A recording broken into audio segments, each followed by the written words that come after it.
Mateus 5, versículo 17 e 18. Evangelho de Mateus.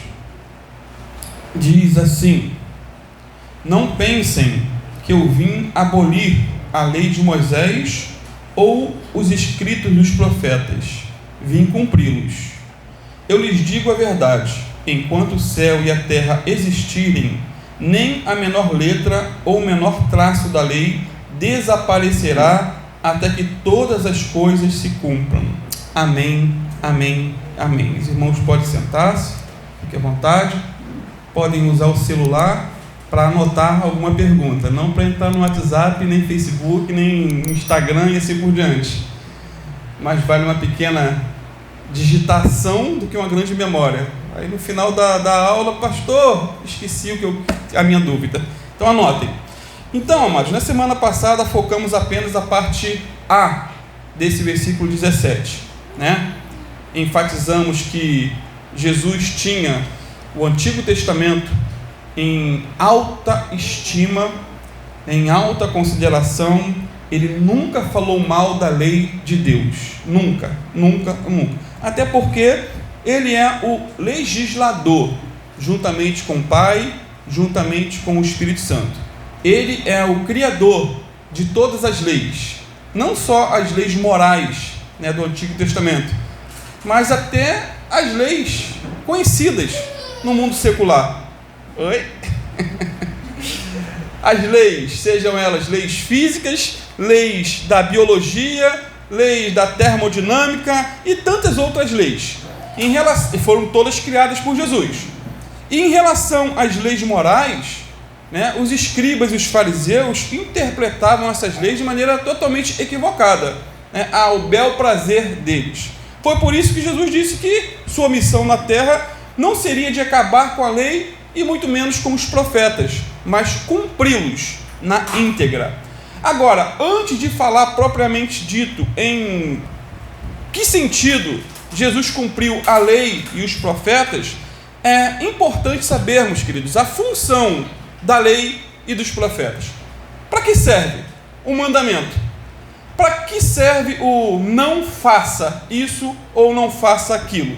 Amados, o propósito da lei nunca foi de salvar o ser humano. A lei não tem propósito, não tem esse poder de salvar o ser humano. Ninguém é salvo por obedecer aos mandamentos, por exemplo, do Antigo Testamento, ou algum ensino dos profetas, ou até alguma ordenança do Senhor. Ninguém pode dizer, eu fui salvo porque obedeci. É claro que o salvo obedece, mas ninguém é salvo por obedecer, né? Na verdade, a lei e os mandamentos nos foram dados com o objetivo principal de nos levar ao Redentor, de nos levar ao Salvador. A lei não é um fim, a lei é um meio. A lei apenas revela o quê? O nosso pecado, revela a nossa transgressão, para que, conscientes do pecado, nos voltemos para o Salvador. Então ela mostra, olha, você está errando nisso, você não tem capacidade de se livrar disso, então vá para a cruz, busque o Salvador, busque o Redentor. Romanos 3,20 diz que ninguém será declarado justo diante de Deus por fazer o que a lei ordena. Romanos 3,20. A lei simplesmente mostra quanto somos pecadores. A lei mostra quanto somos pecadores, transgressores, condenados. Essa é a função da lei.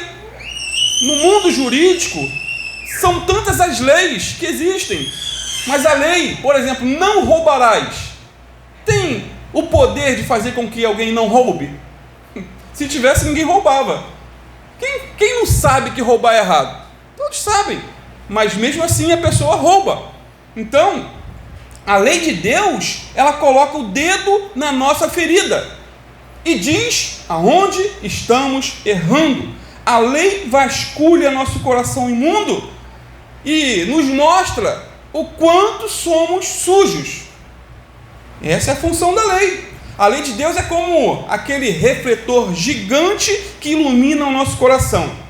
E nessa iluminação revela onde estão as teias de aranha toda sujeira e toda porcaria que ali existe. E você só vai conhecer isso se você for para a Bíblia. Quem não lê a Bíblia tem a tendência de se achar muito bonzinho, como eu me achava muito gente boa, né? Minha irmã está aqui, sabe? Eu não bebia, eu não fumava, eu não era mulherengo, eu saía à noite para bailes, mas para trabalhar com meu pai. Então, assim, aos olhos humanos, eu era um cara gente boa. E meu pai mesmo questionava: para que você foi para a igreja? Você não roubava, não fumava, né? Você não é mulherengo? Mas eu sabia que era um terrível pecador. E principalmente depois que eu comecei a ler a Bíblia, né? Então, a lei não tem poder de mudar ou limpar nosso coração. Ela apenas revela com folhas fortes o que está em nosso interior. Por exemplo, um exemplo, vários são esses exemplos. Por exemplo, a lei é como um aparelho que usamos para medir a pressão arterial. Não para tirar a pressão, né? Senão mata. Mas para medir a pressão arterial. A função desse aparelho é o quê? Simplesmente revelar a verdade dos fatos. Essa é a função única e exclusiva. Revelar a verdade dos fatos. A função desse aparelho é simplesmente diagnosticar se a nossa pressão está alta, se ela está baixa, normal, ou se a pessoa morreu. O aparelho não tem poder de diminuir, aumentar ou normalizar a nossa pressão. Esse aparelho simplesmente dá o diagnóstico e cabe a nós tomar o remédio ou buscar um médico urgentemente. Um outro exemplo é o do termômetro, que usamos para verificar se estamos ou não com febre. Esse aparelho não tem poder de abaixar a temperatura ou aumentar a temperatura, mas apenas de revelar como está a temperatura. Muito quente ou baixando drasticamente. Um outro exemplo é da fita métrica, usada para medir distâncias de um lugar para o outro. Essa fita métrica serve apenas para medir, mas não altera. Nem 1 milímetro não altera. E o que falar do prumo e do nível?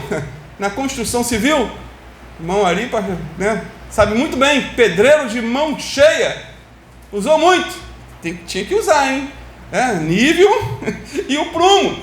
Amados, sem o prumo, a parede fica torta. Sem o nível, a superfície fica desnivelada. Isso é o óbvio.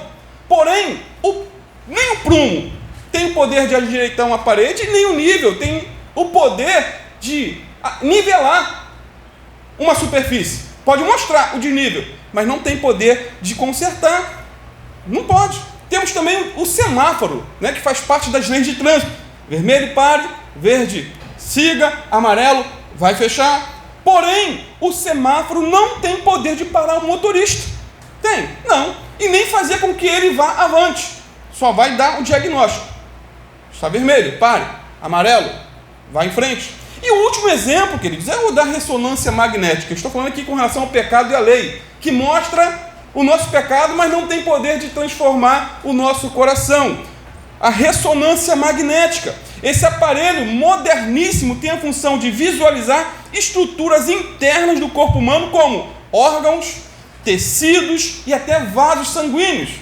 Algo fenomenal. Ele não só visualiza, mas também detecta lesões, doenças como tumores, inflamações, infecções e até doenças degenerativas. Porém, esse aparelho, por mais moderno que seja, por mais brilhante e espetacular, não tem poder de curar, mas apenas de mostrar onde está o problema, pois essa é a função desse aparelho.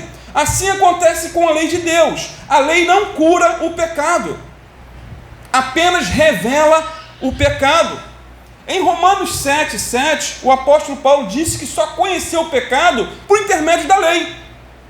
Por intermédio da lei, ele conheceu o pecado. Ele disse ainda que jamais saberia que cobiçar era errado se a lei não dissesse não cobice.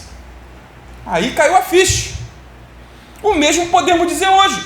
Como vamos saber o certo e o errado? O que é pecado e o que não é pecado? Amados, somente através da palavra de Deus podemos saber para onde estamos indo, se para o céu ou para o inferno, se realmente já nos convertemos ou não, se realmente nascemos de novo ou estamos brincando de igreja. Só através da palavra de Deus. Portanto, a lei foi dada para medir a nossa maldade, revelar nossos pecados, sondar nossos corações e nos mostrar a nossa sujeira. Por exemplo, como é que eu vou saber que a cobiça é pecado, como já disse?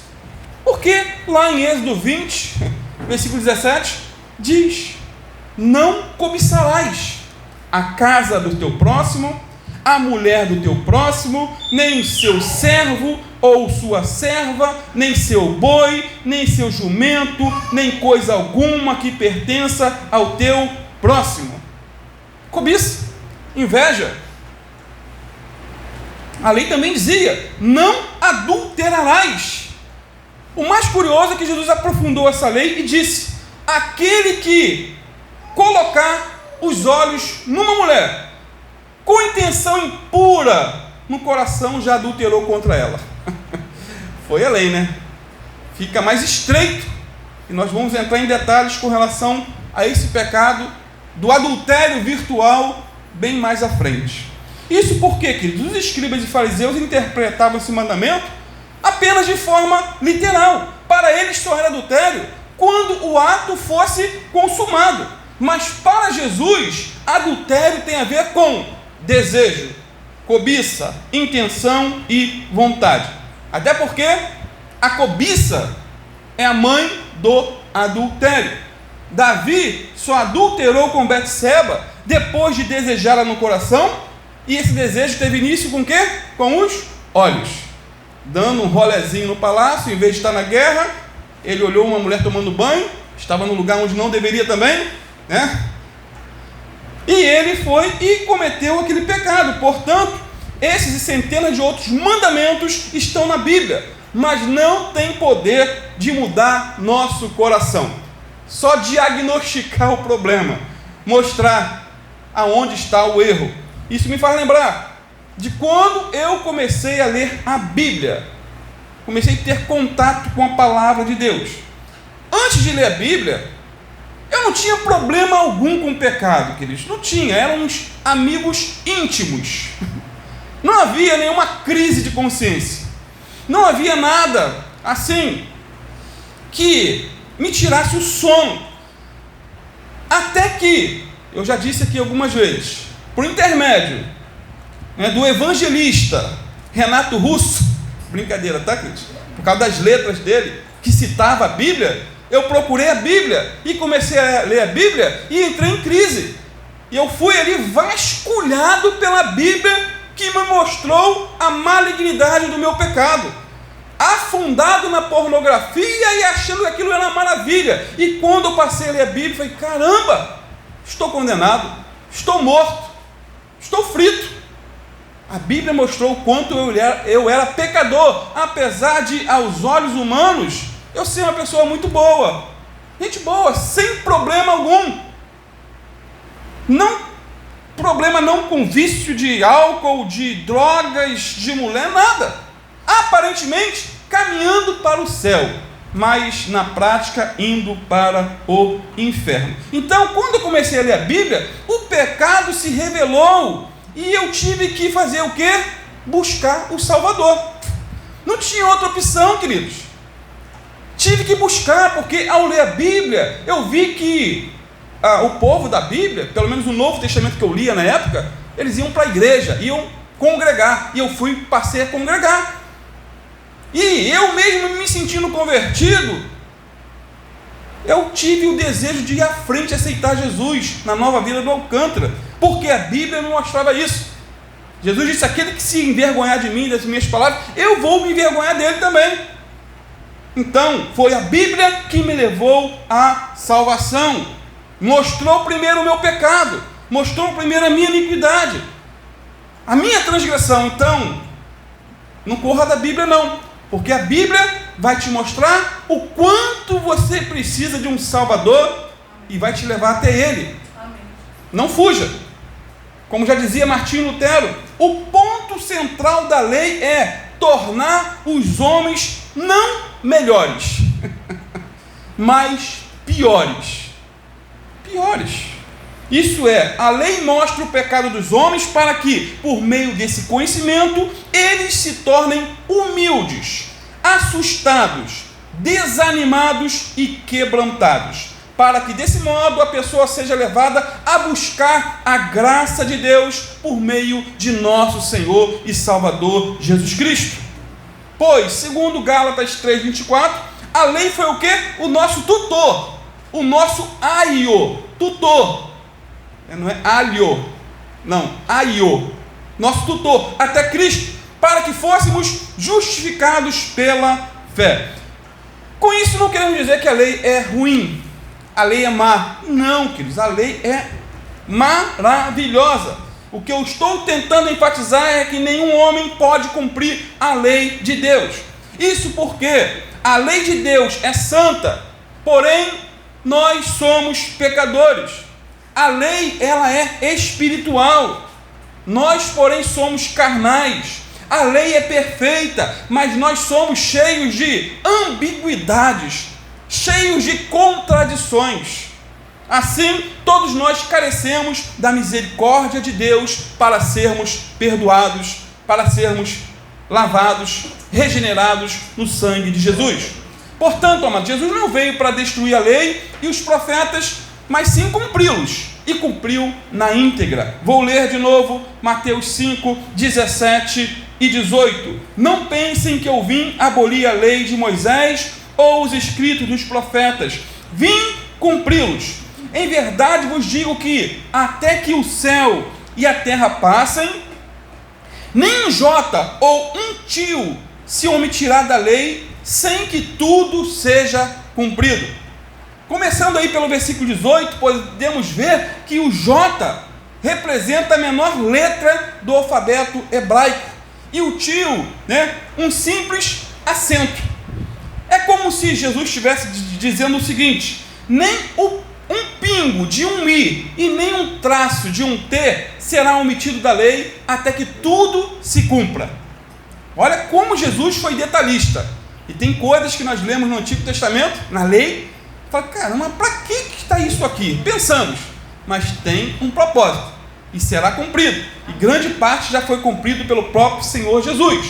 Ou seja, Jesus estabeleceu que a lei ela era tão importante que nem sequer o mais pequeno detalhe caligráfico de seu texto iria desaparecer antes que fosse cumprido. Vejam a importância então que Jesus dava e dá ao Antigo Testamento. Não despreze o Antigo Testamento. Leia, medite, mas conheça bem o Novo, para que faça uma interpretação correta do Antigo. Agora, queridos, em que sentido Jesus cumpriu a lei e os profetas? Ele disse que não veio para abolir, não veio para destruir, mas veio para cumprir. Em que sentido Jesus cumpriu a lei e os profetas? Primeiro, ele cumpriu com o seu próprio nascimento. É interessante porque Isaías 9, versículos 6 e 7, um texto escrito 700 anos antes de Jesus nascer, diz assim: pois um menino nos nasceu.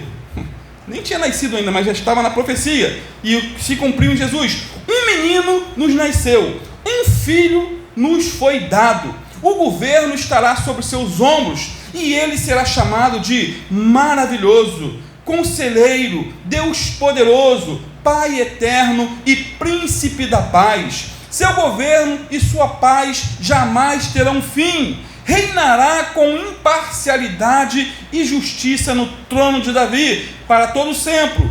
Para todo sempre. O zelo do Senhor dos Exércitos fará que isso aconteça. O interessante é que a profecia dizia até que ele nasceria de uma virgem. Como é possível? Milagres não se explicam, né? Isaías 7, de versículo 14, já dizia: por isso o Senhor mesmo lhes dará um sinal. Vejam, a virgem ficará grávida, ela dará à luz um filho e o chamará de Emanuel, que significa Deus conosco, e se cumpriu na íntegra. O anjo Gabriel disse o seguinte para Maria, lá em Lucas 1, 31 a 35, você ficará grávida e dará à luz um filho, e lhe porá o nome de Jesus. Ele será grande e será chamado Filho do Altíssimo. O Senhor Deus lhe dará o trono de seu pai Davi, e ele reinará para sempre sobre o povo de Jacó, seu reino jamais terá fim. Perguntou então Maria ao anjo, como acontecerá isso, se eu sou virgem? E o anjo respondeu, o Espírito Santo virá sobre você, e o poder do Altíssimo a cobrirá com a sua sombra. Assim, aquele que há de nascer será chamado Santo Filho de Deus. Cumprimento na íntegra. Cumpriu os profetas, ou parte aqui dos profetas, no caso Isaías. E queridos, Jesus cumpriu também a profecia ao nascer sob a lei. Sabe por quê? José e Maria realizaram todos os rituais prescritos para o menino judeu na época. Jesus foi circuncidado, atualizando, passou por uma operação de fimose para os meninos, né? Gálatas 4, versículo 4 e 5 diz que quando chegou o tempo certo, Deus enviou seu filho, nascido de uma mulher e sob a lei. Assim o fez para resgatar a nós que estávamos sob a lei, a fim de nos adotar como seus filhos. Quem foi adotado como filho aí? Amém. Adoção. Só adota quem procura, pesquisa, e Deus pesquisou e adotou você. Jesus também cumpriu muitas profecias do Antigo Testamento, tais como ele mesmo descreveu, lá em Lucas 4, versículo 16 a 21. Olha o que diz. Quando Jesus chegou a Nazaré, cidade da sua infância, foi à sinagoga no sábado, como de costume, e se levantou para ler as Escrituras. Entregaram-lhe o livro do profeta Isaías, e ele o abriu e encontrou o lugar onde estava escrito: o Espírito do Senhor está sobre mim, pois ele me ungiu para trazer as boas novas aos pobres. Ele me enviou para anunciar que os cativos serão libertos, soltos, os cegos verão, os oprimidos serão libertos, e que é chegado o tempo do favor do Senhor. E diz a Bíblia, Jesus fechou o livro, devolveu ao assistente, sentou-se. Todos na sinagoga o olhavam atentamente. Então ele começou a dizer: hoje se cumpriram as Escrituras que vocês acabaram de ouvir. Jesus cumpriu, literalmente. Lembram que Jesus não veio para destruir a lei e os profetas, mas cumprir? Agora ele aplica a referência do profeta Isaías, de 700 anos atrás, e aplica a si mesmo, dizendo: essas Escrituras se cumpriram. Ou seja, amados, o Evangelho foi anunciado aos pobres, não somente pobres de dinheiro, mas principalmente os pobres de espírito, que segundo já vimos nas bem-aventuranças, se você ainda não viu, está lá no nosso canal do YouTube, né? São pessoas que reconhecem sua total falência espiritual, pessoas que desesperadamente se apegam à rica graça de Deus, a fim de serem salvas. Não confiam em si, mas confiam em Cristo. Não confiam nas suas obras, mas na obra que Jesus fez na cruz do Calvário em favor delas. Jesus foi enviado também para trazer libertação aos cativos nessa profecia. Pois, não importando a condição política, econômica ou social, o homem, ele é o quê? Prisioneiro da carne, do mundo e do diabo. E Jesus veio trazer libertação a esses. Jesus cumpriu também a profecia que ele daria vista aos cegos. Jesus curou muitos cegos, inclusive curou um de nascença, lá em João capítulo 9, mas mais do que cura física, ele curou muitos espiritualmente, pois pior do que ser cego do olho físico é ser cego para as realidades espirituais. Há pessoas que enxergam bem no mundo físico, mas não enxergam no mundo espiritual. não se converteram ainda a Cristo, por isso estão cegas. Jesus também veio libertar o quê? Os oprimidos. Oprimidos, está na profecia. Atos 10, 38 diz que Jesus foi por toda parte fazendo bem e curando todos os oprimidos pelo diabo, porque Deus estava com ele. Ou seja, Jesus é o libertador dos homens e o atormentador dos demônios. Se o Filho vos libertar, disse ele, verdadeiramente sereis livres. Por fim, Jesus veio anunciar o ano aceitável do Senhor. Esse ano aceitável, queridos, é uma referência ao ano do jubileu, lá no Antigo Testamento. Espero que você já tenha passado por esse ano do jubileu, já tenha lido, né? A cada 50 anos, todas as dívidas eram perdoadas, as terras eram devolvidas a seus donos antigos, né? E os escravos eram libertos. Esse ano jubileu simboliza a graça de Deus, que por meio de Jesus nos trouxe o perdão dos nossos pecados e a vida eterna em Cristo Jesus. Voltando então ao texto, Jesus disse que não veio para abolir a lei e os profetas, mas veio para cumprir. Acho que já deu para decorar esse versículo, né? Jesus cumpriu, queridos, a lei de maneira toda especial, quando morreu e ressuscitou, pois assim ele levou sobre si a maldição da lei. Gálatas 3,13 diz que Jesus nos redimiu da maldição da lei, quando se tornou maldição em nosso lugar, pois está escrito, maldito todo aquele que for pendurado num madeiro. E Jesus foi pendurado no madeiro, o inocente morrendo pelo culpado. Ao ir à cruz, Jesus se fez maldito, para que todo aquele que nele crê seja bendito. Jesus não tinha culpa pessoal, mas assumiu a nossa culpa. Ele não tinha pecado pessoal, mas fez-se pecado por nós. E assim, diz a Bíblia, ele carregou no madeiro em seu corpo os nossos pecados. Ele sofreu o golpe da lei que deveríamos sofrer, morreu a nossa morte para nos dar a sua vida. Isaías já tinha profetizado esse evento de maneira brilhante, detalhista.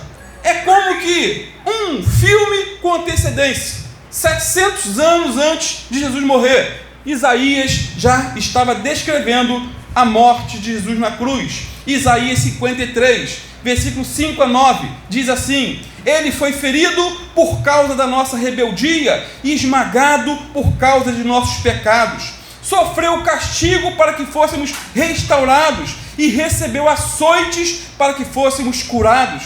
Todos nós nos desviamos como ovelhas, deixamos os caminhos de Deus para seguir os nossos próprios caminhos. E, no entanto, o Senhor fez cair sobre ele os pecados de todos nós. Ele foi oprimido e humilhado, mas não disse uma só palavra. Foi levado como cordeiro para o matadouro, como ovelha muda diante dos tosqueadores. Não abriu a boca. Condenado injustamente, foi levado embora. Ninguém se importou de ele morrer sem deixar descendentes de sua vida ser cortada no meio do caminho, mas ele foi ferido mortalmente por causa da rebeldia do seu povo. Não havia cometido nenhuma injustiça e jamais havia enganado alguém. Ainda assim, foi sepultado como criminoso, colocado no túmulo de um homem rico. Literalmente, José de Arimateia era o dono daquele túmulo. Portanto, queridos, Jesus cumpriu na íntegra o que os profetas haviam dito e os tipos e cerimônias do Antigo Testamento. Jesus é o Cordeiro de Deus que tira o pecado do mundo. Amém. A lei cerimonial era uma sombra da realidade que é Jesus. No passado, o israelita tinha que levar um cordeiro para ser sacrificado em seu lugar. Porém, Jesus cumpriu a lei ao sacrificar-se em nosso lugar. Em nosso lugar. 1 João, já estou terminando. 2, versículo 1 e 2 diz assim: meus filhinhos, escrevo-lhes estas coisas para que vocês não pequem. Se contudo alguém pecar, temos um advogado que defende nossa causa diante do Pai, Jesus Cristo, aquele que é justo. Ele mesmo é o sacrifício para o perdão dos nossos pecados, e não somente de nossos pecados, mas dos pecados de todo o mundo. Portanto, Jesus é o cumprimento da lei em todos os sentidos, pois ele viveu uma vida perfeita, ele cumpriu as profecias do Antigo Testamento, ele interpretou a lei de maneira correta, como veremos mais adiante, porque o versículo 17 e 18 é um prenúncio, é uma introdução do que ele vai vir a falar ainda. Ele vai aplicar de maneira profunda o não matarás, o não adulterarás e assim por diante. Por fim, quando Jesus morreu naquela rude cruz, diz a Bíblia, o véu do templo se rasgou de alto a baixo. Marcos 15, versículo 37 e 38 diz assim: então Jesus clamou em alta voz e deu o último suspiro. A cortina do santuário do templo se rasgou em duas partes, de cima até embaixo. Amados, o véu do templo era uma cortina pesadíssima, que separava o santo dos santos, o lugar mais sagrado do templo, do restante do templo. Somente o sumo sacerdote podia entrar nesse local, e apenas uma vez por ano, no dia da expiação. E era muito alta, e ela foi rasgada de cima para baixo. Não foram mãos humanas, foi a mão de Deus. Portanto, o véu rasgado significa a abolição e o término de toda a lei cerimonial judaica. Significa, sim, que o Santo dos Santos está aberto para toda a humanidade, por meio da morte e ressurreição de Jesus. O caminho para Deus foi aberto. Jesus abriu um novo e vivo caminho para Deus. Hoje, podemos ir direto ao Pai, em nome de Jesus. O povo do Antigo Testamento não tinha esse privilégio. Eles tinham que ir ao sacerdote humano, para que o sacerdote humano intercedesse por eles. Hoje nós temos livre acesso a um sacerdote divino que está nos céus e vive para interceder por nós. Como diz Hebreus 10, versículo 20 e 22, diz que por sua morte Jesus abriu um caminho novo e vivo através da cortina que leva ao lugar santíssimo. E uma vez que temos um sumo sacerdote que governa sobre a casa de Deus, entremos com coração sincero e plena confiança, pois nossa consciência culpada foi purificada e nosso corpo lavado com água pura, em nome de Jesus. Amém, queridos? Portanto, ao morrer na cruz em nosso lugar, Jesus estava abolindo o antigo sistema de ritos e sacrifícios, pois seu sacrifício foi perfeito, cabal e irrepetível, em nome de Jesus. A porta do céu está aberta a todos por meio de Jesus. Entre por essa porta. Jesus disse: eu sou o caminho, eu sou a verdade, eu sou a vida. Ninguém vai ao Pai a não ser por mim. Jesus disse mais: eu sou a porta. Quem entrar por mim, entrará, sairá e encontrará pastagem. Amém. Glória a Deus. Amém, amém e amém. Glória a Deus. Deu para perder o fôlego, hein? A pergunta de semana passada que o Davidson fez. Ah, você achou a resposta? Eu não procurei não. A pergunta é: quantas profecias do Antigo foram cumpridas no Novo? Quantos versículos do Antigo Testamento foi citada no Novo Testamento? Não foi isso? Mais de 300 citações. E o livro mais citado é o livro de Deuteronômio. E os livros que não são citados são Esdras, Neemias, Esther, Eclesiastes e Cantares. Bio é cultura. Então, uma pergunta. Me pegou de surpresa, hein? Vai, uma pergunta aí. Então, uma pergunta. Você já explicou, mas só para afirmar mais ainda. Tem que perguntar aqui, que o pessoal reclamou que não houve lá atrás a pergunta. Mas não é só eu não, tá, gente? Eu quero, pode perguntar. Vai, pergunta aqui que o vento está atrapalhando aqui. Você fica em destaque aí. Então a lei nos mostra que a pessoa não pode se salvar. Isso? Isso. A lei só mostra que você é um miserável pecador e precisa de um salvador. Ela não tem poder de salvar. Isso não quer dizer, como nós vamos ver semana que vem, que temos que ser os chamados antinomianos, anti-lei, contra a lei. E temos que interpretar corretamente a lei. Quando você diagnostica ou vê, visualiza aquilo que a Bíblia está condenando em você, não é para fugir, se matar ou desesperar, é correr para a cruz, pedir ajuda ao Senhor para se libertar. Mas a lei em si, ninguém é salvo por guardar mandamentos, por praticar, porque na verdade, no fundo, ninguém guarda na íntegra. Ninguém guarda. Nós procuramos guardar, fugir de toda tentação, de todo pecado. Isso é princípio bíblico, mas ninguém consegue guardar na íntegra. Jesus guardou ponto por ponto.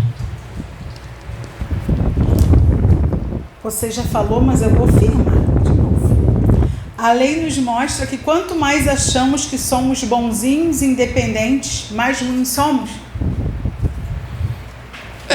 Foi o que já foi dito, né? A lei é como um holofote, né, que joga luz e mostra as teias de aranha do nosso coração.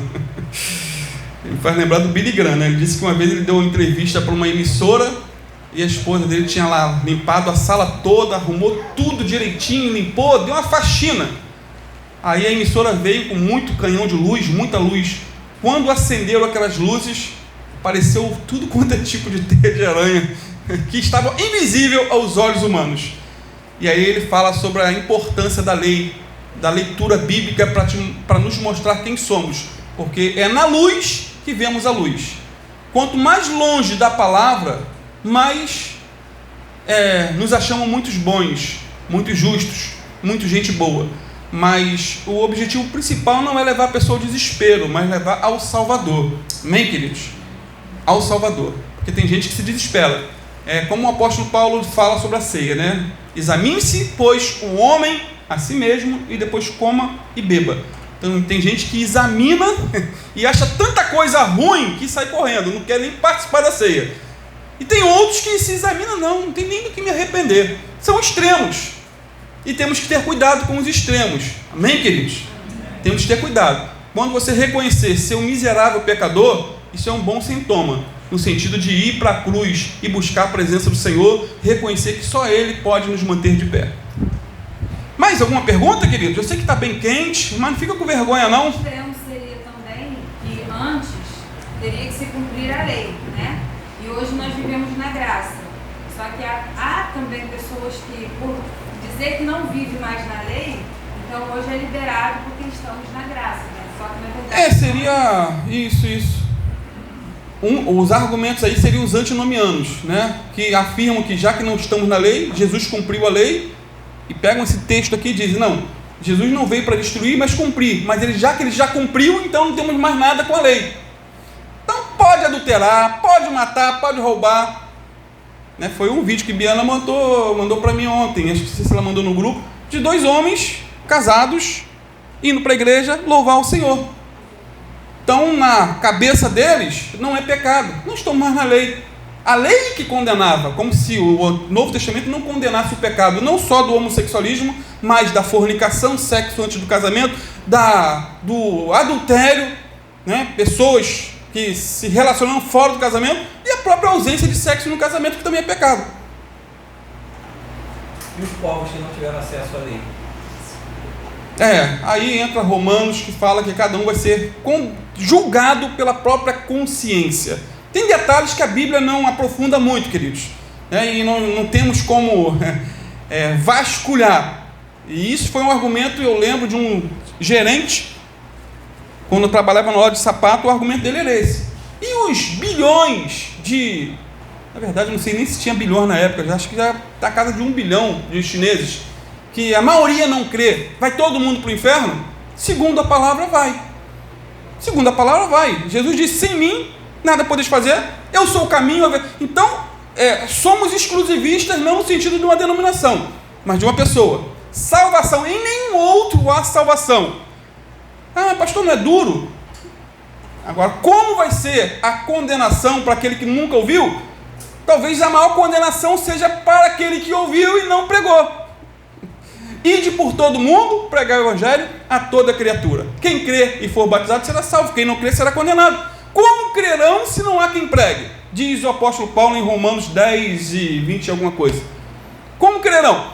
Então, colocar as pessoas no céu só porque não ouviram falar de Jesus é ser injusto com a Bíblia, né? Porque a Bíblia mostra que salvação só em Jesus, não numa igreja, não numa denominação, não na igreja bíblica cristã, tá? Mas numa pessoa, em Jesus, aquele que é revelado na Bíblia Sagrada. Mas a questão do sondar do coração, eu sei que há pessoas que às vezes em países que nunca ouviram o Evangelho, muitas vezes Jesus aparece para elas, tem pessoas tendo revelações, tem pessoas tendo visões. Por que não salva todos? Não sei, só Deus sabe. Mas muitas pessoas são salvas por meio, assim, sem a presença de um pregador. Mas a regra é ir e pregar o Evangelho. Assim como, por exemplo, eu estava ouvindo o testemunho do pastor missionário Ronaldo Lindório. Que testemunho impactante. Ele foi lá para o meio da África, esqueci qual a parte da África, entre os Concombas, e ali pregou o Evangelho. E foram 28 malárias que ele enfrentou. Ele, a esposa, toda a família. Mas ele falou assim, e o reverendo Hernandes Erlop pergunta para ele, mas o que te manteve ali de pé, diante de tantas adversidades? Ele falou, eu tinha convicção de um chamado. O Senhor me chamou para pregar para essas pessoas. E o maior perseguidor, ele fala, de uma das tribos que ele evangelizou, se tornou o maior ganhador de almas da localidade. Ainda idoso, ele era incansável. O próprio Ronaldo Lindório não conseguia acompanhar o ritmo daquele convertido. E era um perseguidor. Então, cabe a nós orarmos e nos colocar nas mãos do Senhor. Senhor, eis-me aqui, envia-me a mim. Não temos todas as respostas. Como Deus vai avaliar os mínimos detalhes? O que eu posso dizer é que sem Jesus não há salvação. Amém, queridos? Mais alguma pergunta? Fala, Aline. Quem morreu antes de Cristo sob a lei? Isso, porque tem gente que pensa assim, a pessoa antigamente no Antigo Testamento ela era salva por guardar a lei. Não, a salvação no Antigo Testamento é como agora. Por exemplo, o judeu, qual era a base da salvação? O sacrifício. Ele tinha que ir ao templo, levar um animal, para que o animal morresse no lugar dele. Hoje, eles iam para o futuro, né? Eles olhavam a cruz, por assim dizer. Nós olhamos para o passado. Então, a salvação sempre foi pela graça mediante a fé. Porque pelas obras da lei ninguém era salvo. Tudo foi um preparo. Mas por que Deus preparou tudo?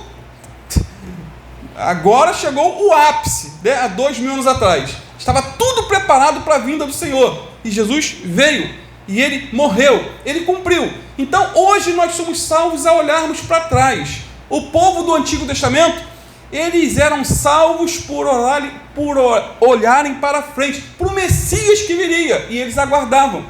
O Messias que morreria, que o próprio Isaías falou aqui, literalmente em detalhes, que ele seria morto, que ele seria sacrificado, que sobre ele estaria os pecados do povo. Então o povo do Antigo Testamento, por assim dizer, olhavam para frente. Nós olhamos para trás, mas não um atrás tão distante, porque o Jesus que morreu está vivo, ele ressuscitou. Amém? Espero ter respondido mais ou menos. Amém, queridos? Alguém mais? Está calor? O pessoal está... Acaba logo, pastor, não estou aguentando mais. Fala, Bill. Amém. Queridos, vamos estar mais uma vez citando o versículo. E eu acho que deu para decorar, né, queridos? E eu vou ser sincero, esses estudos para mim têm sido muito benéficos, porque há anos que eu leio Mateus 5,17, mas nunca entendi muito, mas eu passei a estudar para poder compreender melhor. Isso para mim tem sido de muito proveito. Mateus 5,17 diz o quê? Não pensem que eu vim abolir a lei de Moisés ou os profetas. Vim cumpri-los. Amém. Mateus 5, versículo 17. Não tem como esquecer, tem, queridos? Mateus 5, 17. Não pensem que eu vim abolir a lei de Moisés ou os profetas. Vim cumpri-los. E ele cumpriu, e glória a Deus por isso, em nome de Jesus.